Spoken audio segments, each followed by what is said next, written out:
Hey guys, what's up? This is Mike Burke with Inside Real Estate Photography, and today we're going to get into a question that I hear come up all the time, which is, what is the best lens to use for real estate photography?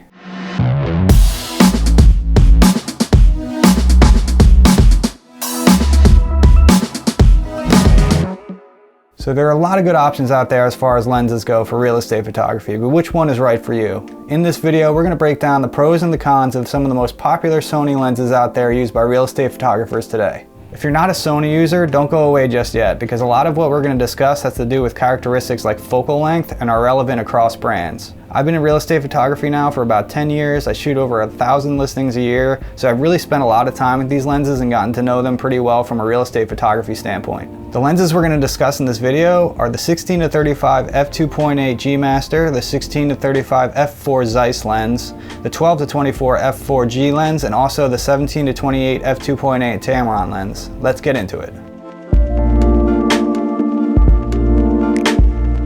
So the first lens we're going to discuss is the 16-35 f2.8 G Master lens, and spoiler alert, this is my current go-to lens.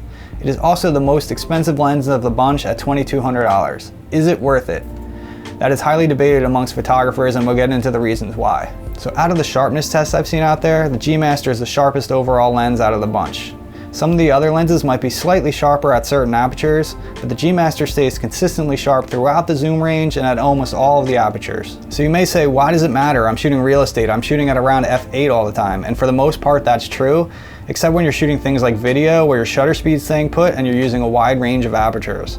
Also, the f2.8 aperture comes in handy for photos as well when you're getting those close-up detail shots with a little bokeh in the background, and I can tell you, agents really love those shots. So in addition, this lens has a programmable button and also the AF/MF switch. Small things, but do come in handy at certain times.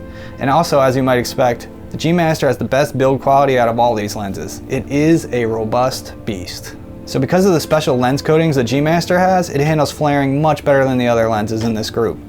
And as a real estate photographer, this is something you'll appreciate when you're out there doing the exterior photos and you have the sun coming right into the lens. So because this lens has less quality limitations on it as compared to the others is why I took a leap and bought this lens. Also, I don't know about you guys, but for me, the demand for real estate videos has been skyrocketing lately, and this lens outperforms all the others in that regard, as I was mentioning earlier. Also, I'm a full-time real estate photographer. I use this thing day in, day out, all day long, and I want the best tool for the job.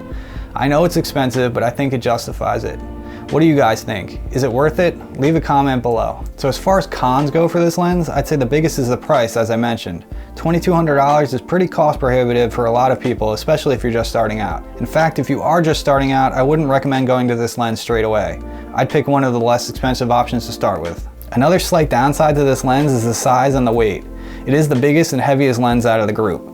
So if you're going to throw it on a gimbal to do real estate video work, you're going to need one of the bigger, more robust gimbals like the Ronin S or the Zeiss Crane 2.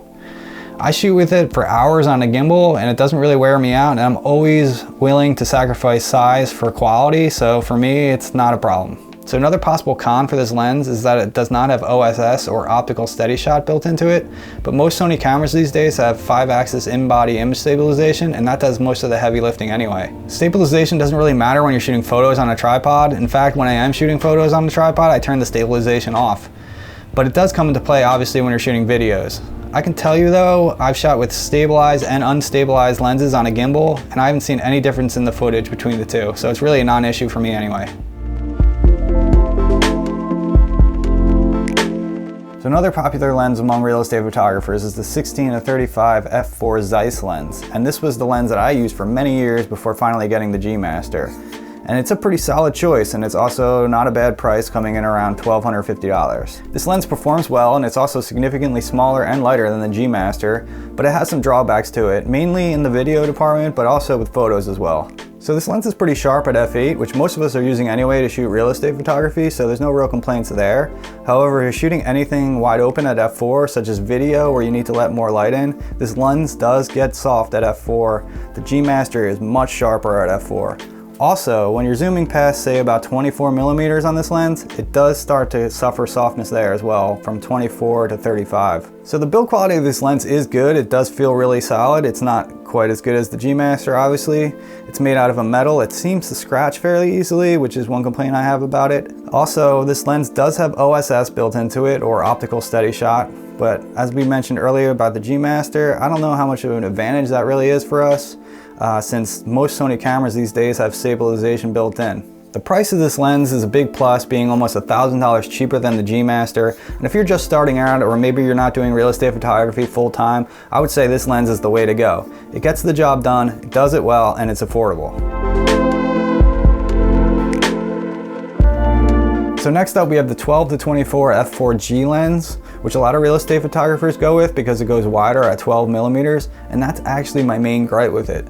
12 millimeters is just too wide to me. The 16-35, yes, is a wide angle lens, but it has a little bit more of a natural and pleasing look to it in my opinion. I do like to have this in my bag though, for those tight, tiny, small spaces. That's when this really shines. Also, if you think you want to try to shoot video with this lens on a gimbal at 12 millimeter, forget about it, it's useless. If this lens isn't perfectly level at 12 millimeter, everything looks way distorted and crazy. Also, this lens has a bulbous front element on it, so you cannot screw filters onto this lens. I don't use a polarizer filter, but I know a lot of real estate photographers do, and if that's something you ever want to explore, you're not going to be able to do it with this lens. The build quality of this lens is really nice. It actually feels similar to the G Master, which is great. It also has the AF/MF switch and the programmable button, which again is a small thing, but you know, it is nice to have. One more thing I'll say about this lens that I don't really like is the focal range. 12-24, I don't like as much as 16-35. I like to have that 35 millimeter end for certain things. Lastly is the price, this lens being over $400 more expensive than the 16-35 Zeiss lens, and in my opinion, having more drawbacks and being less versatile. If you were choosing between those two lenses, I would definitely go for the 16-35 Zeiss lens. The last lens we're going to talk about in this video is the 17-28 f2.8 Tamron lens.